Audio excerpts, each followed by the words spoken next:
Okay, don't worry about it. Okay, we left off yesterday. We said, thank you. We mentioned yesterday, in terms of mitzvah sheshes man grama, that a woman is exempt from mitzvah sheshes man grama.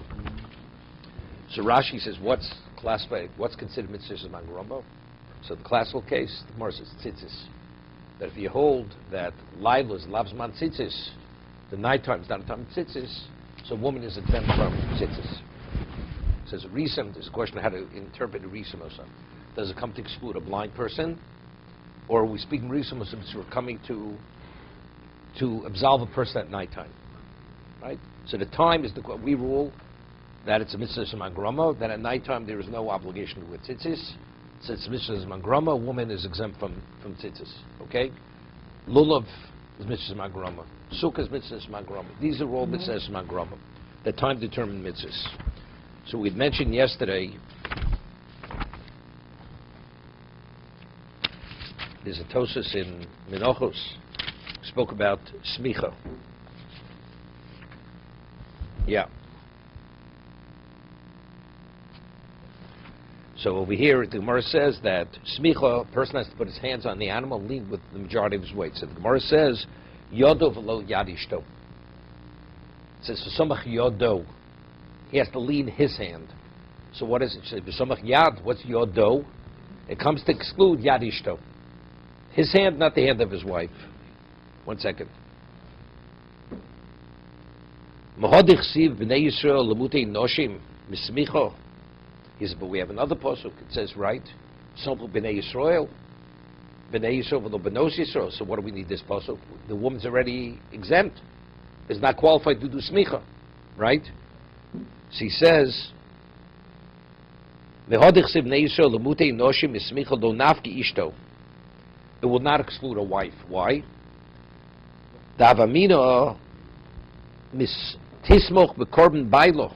The chiad bailo damya.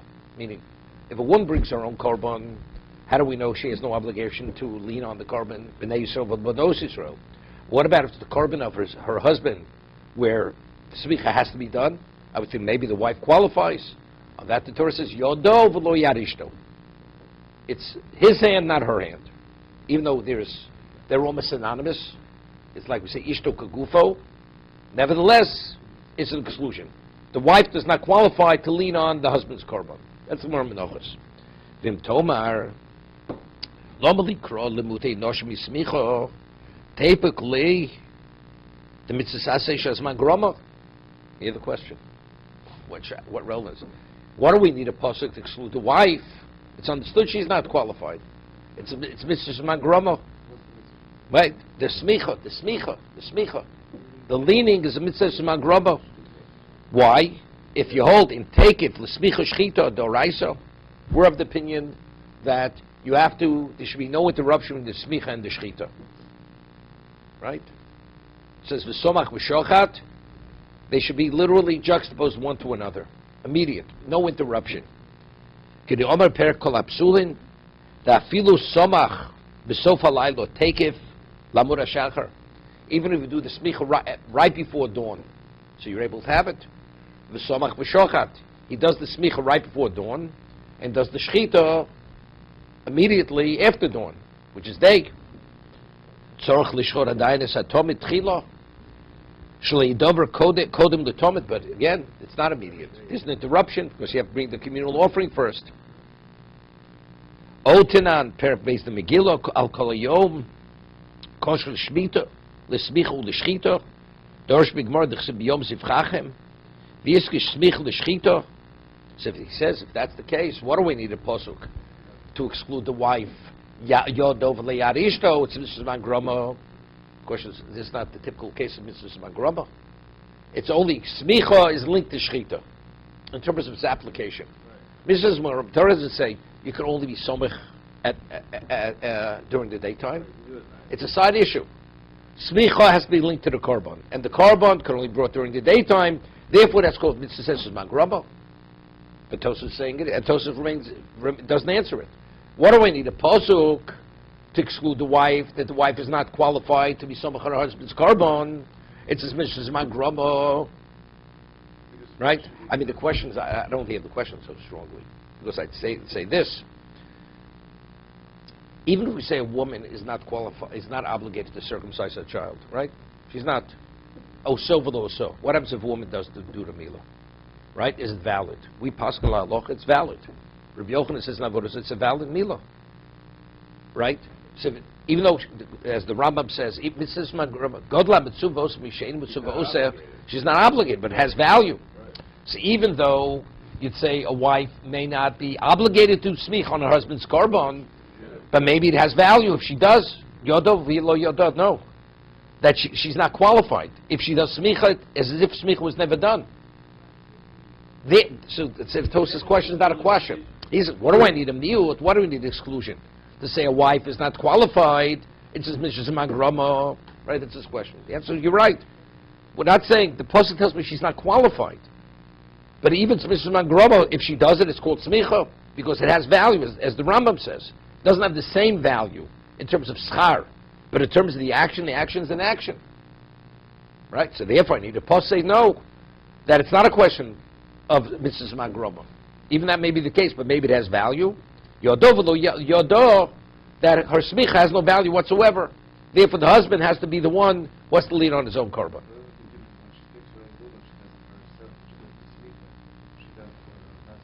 So it doesn't make a difference. It's ishto kagufo. That she's one and the same person.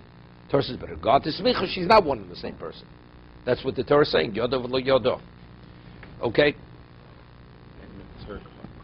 No, that's on. The korban was never obligated in smicha.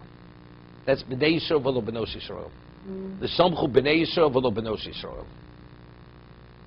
Here, the korban, you're obligated to do smicha on the korban. The question is, she qualified to do it on behalf of her husband? That's our discussion.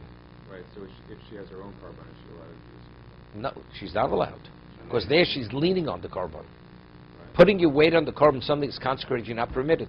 Torah says you have to do smicha so good, so that's what Torah dictates. You must lean on the korban. What? Well, so someone else will do it for her. No. The korban's not obligated in smicha. Oh. Okay. It's not obligated. Okay. I'm just thinking maybe you need the pasuk because otherwise he wouldn't know she could bring his korban without doing smicha. The korban requires smicha. No. The korban's required smicha. But you can still bring it without. No. She's not bringing the korban. It's the husband's korban. The halacha is, the Gemara says that although we say shlich shalom kamoso, but smicha is a mitzvah shebegufo. Only the one who brings, he's the only one who's qualified to smicha. Nobody else can do smicha on his behalf. You can't appoint a shlich to do smicha. But where do you know that? It's based on psukim. So then why do we need the b'nei Yisrael? No, it's her own korban. But here we're talking about it's ishto kagufo. She's not a shliach. She is synonymous with her husband. Right? So I would think, so therefore she's qualified. Yodo v'lo yad ishto. In regard to this particular area, we say no. We don't see her as the same as her husband. So therefore she's not qualified. So the korban still needs smicha. So there's a question. Tosas asked this, famous in a few places. You know, there's halacha. What's the halacha? A person is not well, and he sends a get to his wife who's long distance away, to Medina Sayyam. So the shliach, when he gives the get to the wife, maybe the husband died already. So if that's the case, if he's childless, it's a question of gibum. So she's not permitted to marry. Is she permitted to marry? So the Mishnah says she's permitted to marry. Because there's a cheskes chai. Because the presumption is, as when he left, he was alive, he's still alive. So Mishnah says, what about a person sends a korban Medina Sayyam? A person sends a chatos. So chatos shemesu baleo. If a person consecrates a chatos, then he dies. The chatos cannot be brought, right? That's one of the chatos hamesos. So it says that if he sends his chatos Medina Sayyam, they can bring the chatos on his behalf. Why? Because there's a cheskes chai. The presumption he's still alive. We don't have to suspect maybe he died. So it's a question. But chatos requires smicha, and smicha has no relevance to shlichus. You can't appoint a shlich to smicha.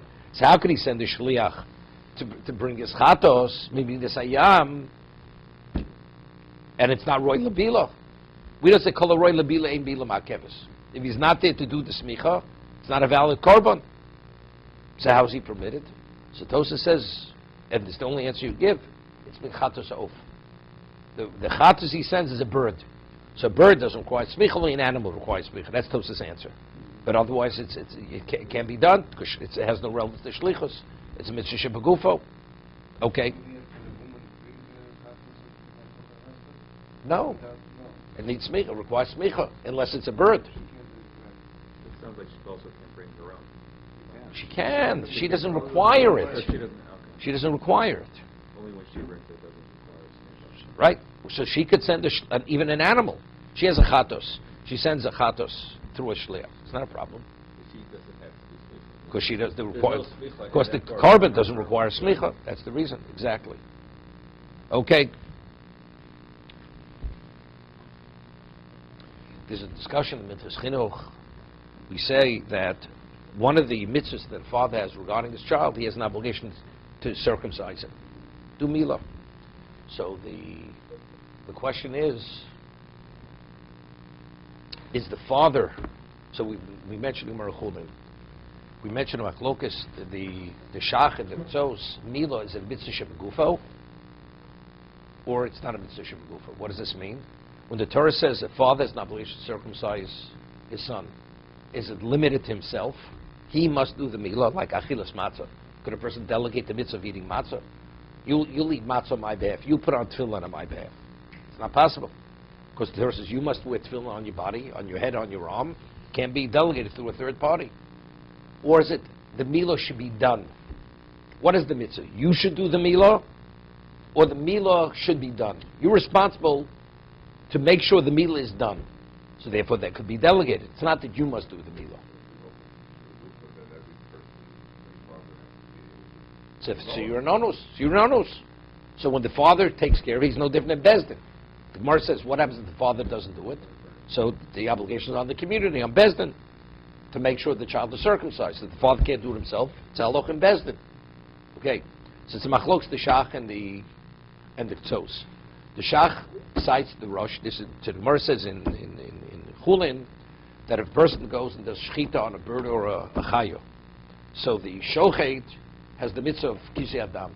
If somebody should go and seize the mitzvah from him, he does the shchit, somebody goes and covers the blood, so he's penalized, he has to pay yuzuvim.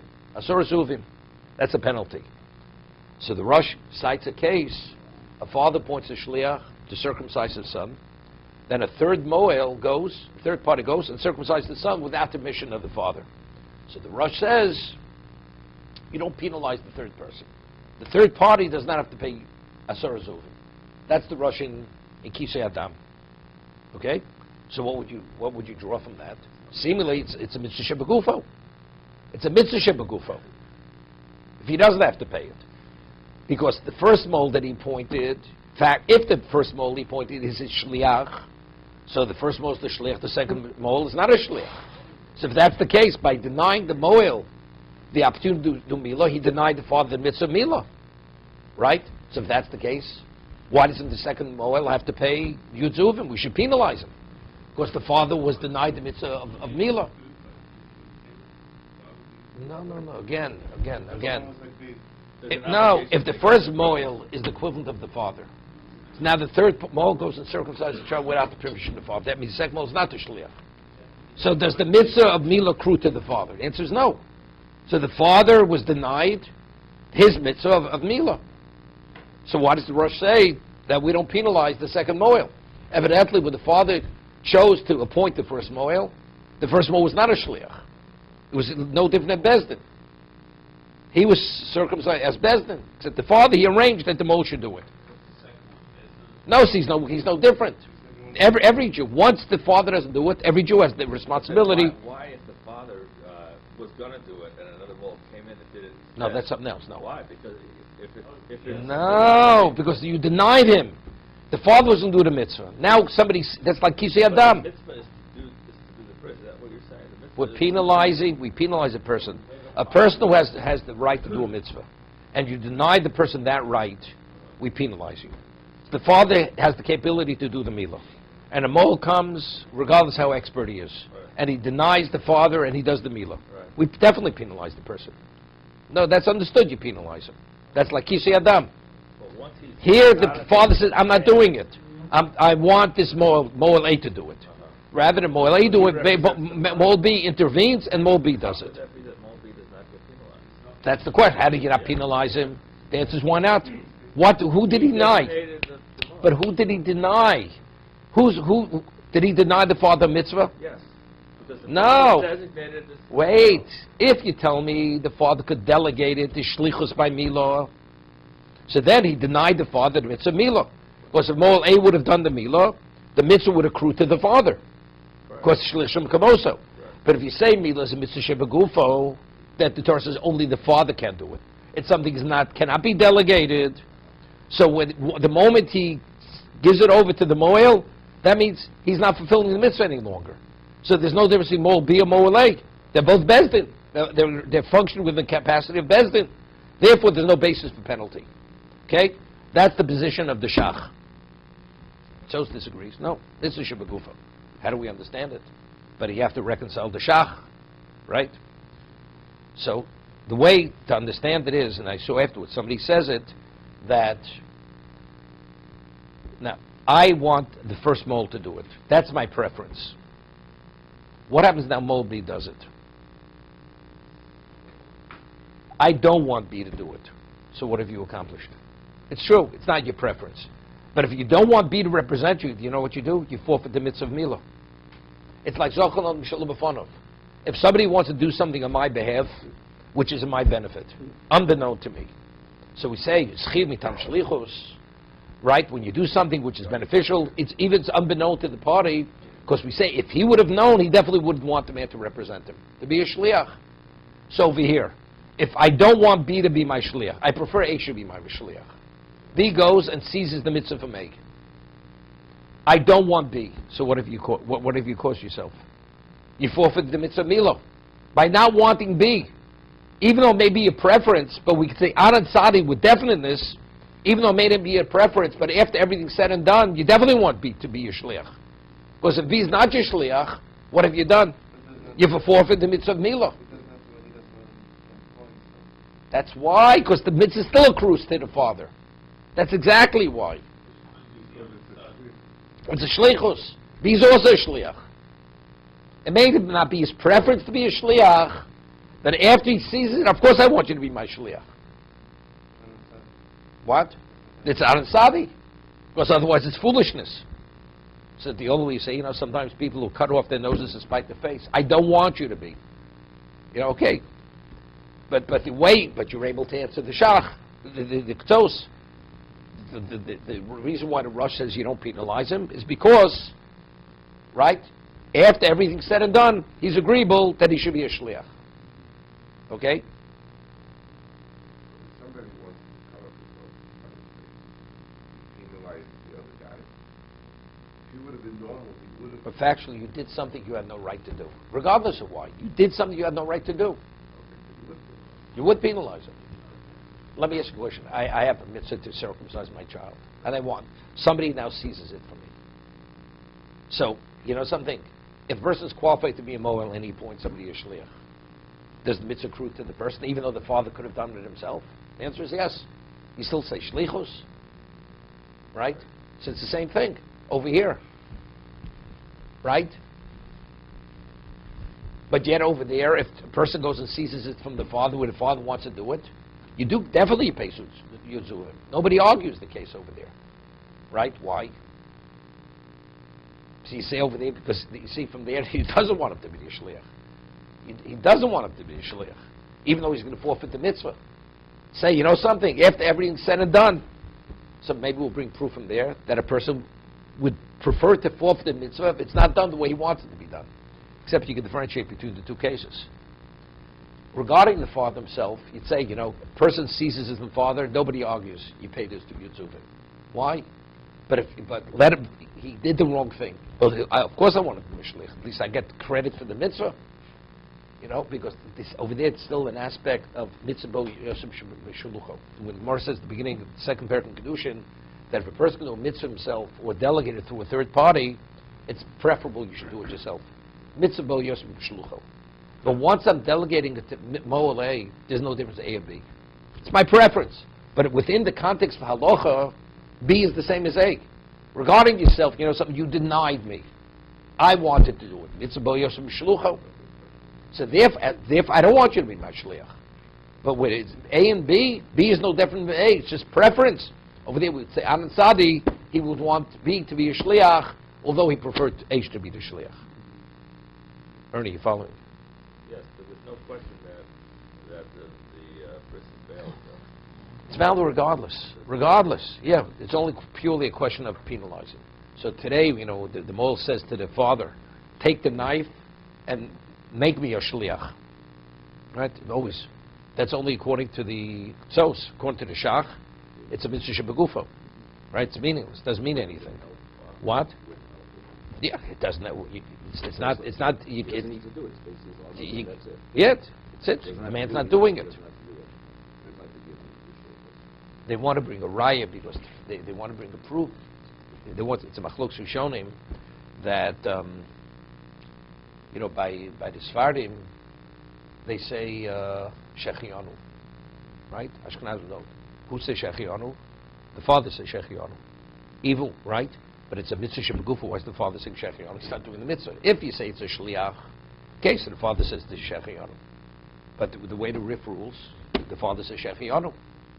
So evidently, you see clearly from the Rif that it can be delegated through a shliach. Otherwise, the father, what relevance does he have to shechianu? The Moshe should say the shechianu. So it's not. You see from the Rif, it's not. Why does the Moshe say shechianu? Why can't if it's a community obligation? No. At that point, No, but whoever does the mitzvah does it. Even though still you have no relevance to the mitzvah. If you would do the mitzvah, you say shechianu, but you're not doing it. What does that have to do with the? Because the child's in pain. That we don't say shechianu for that reason. but we say the bracha. It's birchas mitzvahs. Right. Of course, you say a bracha. You say the bracha. It's birchas mitzvahs. That clearly means there's a linkage. There's a linkage between two. Would be shlichus. It's a shlichus. Right. So okay. So that's this discussion. Okay. Now there's another discussion. When we say chayv adam loman l'spino, right? Okay. Avraham, it's Shem. You'll have other children. You have to have some bris Torah here. There's a mitzvah ala'av loman l'spino. The father is not obliged to circumcise his child. So the question is, there's also Shiloh Rishonim. Is the mitzvah upon the father? It's the father's mitzvah, independent of the son. Torah says a father is responsible to circumcise his child.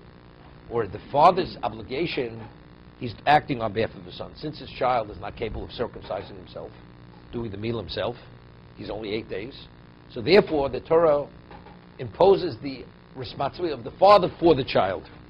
So is it the father's obligation, independent of the child? Or no? The father is only acting. What's the halach difference? Now the child becomes an adult. So now the child's able to act on his own behalf. Father has no obligation anymore. Right? So the difference would be, does a father have a right to choose a moil once his son becomes an adult? Right? Probably not. So if you say it's an ongoing obligation, why? I have a right to choose a moil. I have a right to choose that moil. It's my right. Or let's say the father would seize the mitzvah and circumcise the child when the child has an obligation. Does he have to use him? No, I have an obligation. But if you say that the obligation comes to an end when he becomes an adult, so then the father seizing this child's mitzvah, because there's a separate mitzvah on the child to circumcise himself. It's not a bezdin, the halacha, right? So the father would have to pay him to the son if he would force the milah upon the child. Yeah, but it's not the son's obligation when he's a child. It's the father's obligation when he's a child. Yeah, but what is the obligation of the father? Obligation is the father must maul the son. When he becomes, why? Because the child has to be circumcised. Correct. So the Torah says it's the father's responsibility to make sure he is. But it's not the father, because the Torah wants the father that it's his personal obligation. It's not his personal obligation. He's acting on behalf of the son. No, but it is. So when the son could act on his own behalf, the father has no obligation any longer.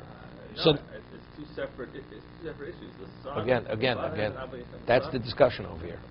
Is the father acting purely on behalf of the son, or the father Torah gives the obligation to the father independent of the son? No, it's not mitzvah shebegufa. It has nothing to do with this. He could delegate, two separate things. It's your responsibility. It's your responsibility to make sure your son is circumcised. That's for the rest of your life. So they want to bring a proof. Now, the halacha is if a person wants to bring a korban pesach, if any of his children are arelim, he's not qualified to eat the korban pesach. They're uncircumcised. Person has children that are not circumcised, he's not permitted to eat the korban pesach. The father's not permitted. Any people in his household, whether it's a slave, his children, he's not. Wait. So the Rambam says it's only bonav haktanim. The Rambam says it's only his minor children. So they bring a rife, to Mitzvah Chinuch wants to bring a rife from the Rambam, that the Mitzvah Milah is what? It's not the father's personal obligation. He's only acting on behalf of the son. Once the son becomes an adult, the father no longer has an obligation. So it's not considered, he has uncircumcised people in his family. It's only because he did not act on his responsibility. His responsibility is to do Milah Lamal Izbanov. So until they're adults, that's your responsibility. Since you didn't address your responsibility, you're not qualified to eat the Korban Pesach. But once they become adults, where it's no longer your responsibility, it's no longer your mitzvah, so if that's the case, there's nothing interfering with eat the Korban Pesach.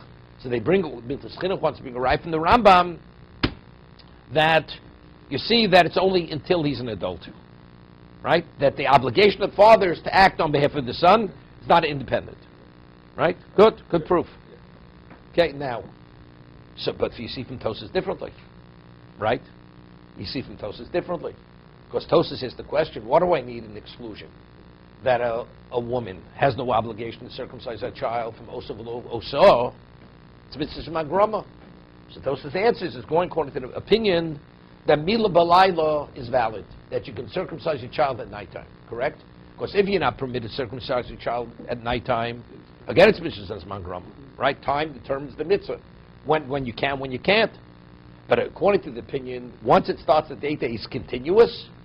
So therefore, it's not Mitzvah Magrama. So he says, but if it comes to an at 13, Yeah, so it's still mitzvah. still it's Mitzvah, right?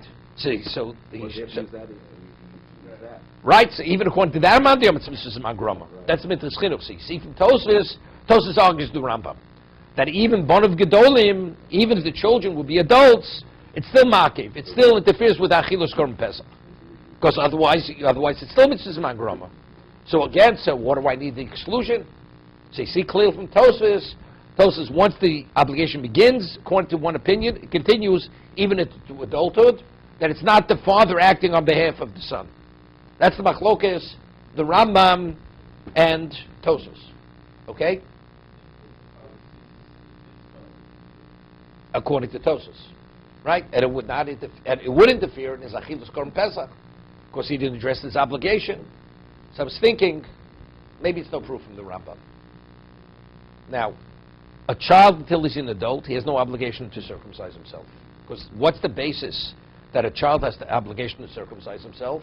Because it says a person who does not, it says, Orel Zocha Shalu Yibol Ishbarsar V'nichreso. He's liable for kores. Right? That's the basis for his obligation. That the child has to circumcise himself. Okay? Maybe when the father's obligation, when does it interfere with his ability, his mitzvah of Chilas Pesach? Because you didn't address your obligation, your responsibility. Because if you don't do it, who's going to do it? See, if it's Bezdin, the obligation is not on an individual. Right? But once the child becomes an adult, he personally has the obligation. It's not on the community, the child. So if he's a minor, the Torah says you cannot eat the Korban Pesach until you've attended to this responsibility. Because if it's not you, who's going to do it? No, but it's not, because it's not an individual. It's not an individual. It's not on the individual personally. That's what I'm saying. I could say the mitzvah continues even into adulthood. Right? The mitzvah of Milah continues on the father even when he's an adult. However, because now when the child becomes an adult, he has a personal obligation to address that obligation. So therefore it's no longer solely on the father.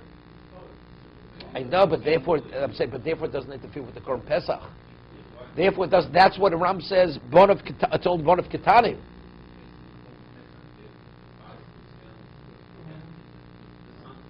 I want to say from the Rambam, there's no proof that the Rambam is of the opinion that once he becomes an adult, the mitzvah ceases to be. The mitzvah could continue even into adulthood. But in terms of the fearing Korban Pesach, it's only when the mitzvah is solely on him. When the mitzvah is solely on you, unless you address it, it's not going to be done. Therefore, that's when it interferes with Korban Pesach. But if the child himself has a personal mitzvah, then even though you still have the mitzvah, it doesn't interfere with your Korban Pesach, because there's somebody else who's there to address that obligation. The father can't even do it. Even if, as when the child's an adult, the father has no right to do the bris on the son. The son has, as an adult, besides himself. They both have an obligation. How could the father do it on the son? How can he do it? Why can't he do it? Because the son's an adult and he'll decide himself. He doesn't. What do you mean decide himself? Doesn't he have? I mean, he's an adult. Therefore what? Therefore what? The father cannot do it on the son. What? Because he can physically impose himself on the son if he can. Right? He could. Why not? Why not? If a person doesn't want to put on tefillin, could Bezdin force him to put on tefillin? I mean, a father has no right to affect a woman after she becomes an adult. He can't. That's something else because she's no longer in his domain. Okay, so But here the Torah says regarding Milah, that's your responsibility. You have to circumcise your son. Whatever it takes, you have to do it. Let's say the son says, I'm not paying for the Milah. I don't want to pay for the oil. Does the father have an obligation to put up the money? He does. If the son chooses not to pay for the oil, Moses says, I'm not doing it unless I'm paid. The father has an obligation, if the obligation continues, to provide the money as a father. Right?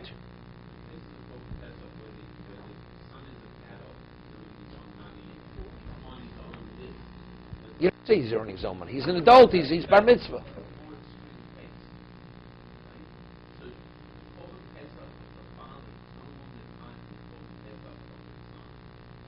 It has nothing to do with Korban Pesach with the son. No, it's not because the child makes the Korban Pesach, the father. It has nothing to do with that. Torah says unless you address your responsibility of circumcising your child, you're not permitted to Korban Pesach. That's the halacha. Rambam says it's only bonav aktanim, only when they're minors. From Tosas you see clearly, right? Even when they're adults. But it doesn't mean to say it'll necessarily interfere with the Korban Pesach according to Tosas.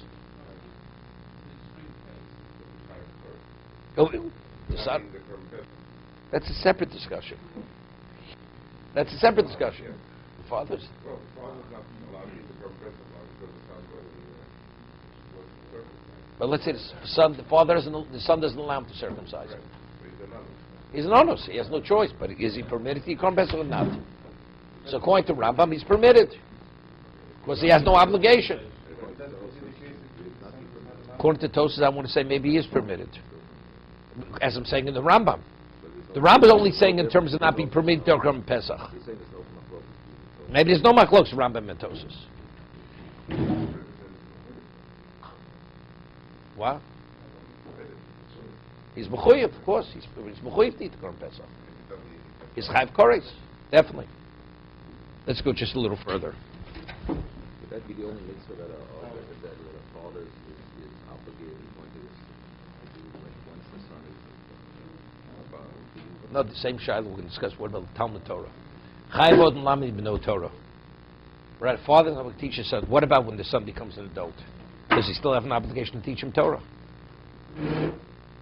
Right? It's a question. Till today, Reb Chaim Kanevsky learns with his children, even though they're adult. They themselves are grandparents. He learns with his every day. He has a seder with one of his sons to fulfill the mitzvah of Chayv odin lamid b'no Torah. For that reason. So, I mean, it's a question. It's a machlok shishonim. Is it an ongoing? It's not clear from the Rambam. Rambam just says Chayv odin lamid b'no Torah. What happens if he has to teach him a profession also, father? Something separate. Why? And as an adult, and he still doesn't have a profession, then he can't become the Say it's band ongoing. Say it's ongoing. The same thing. It's Talmud, Torah, Umnus, everything else. Everything else should be the same thing. Right. Lomu. Right. Then Right, same thing, then same it's thing, ongoing. same thing, same That's the thing. basis. You pay for your own swimming lessons. I'm not paying the swimming But lessons. what if he commits a crime as an adult?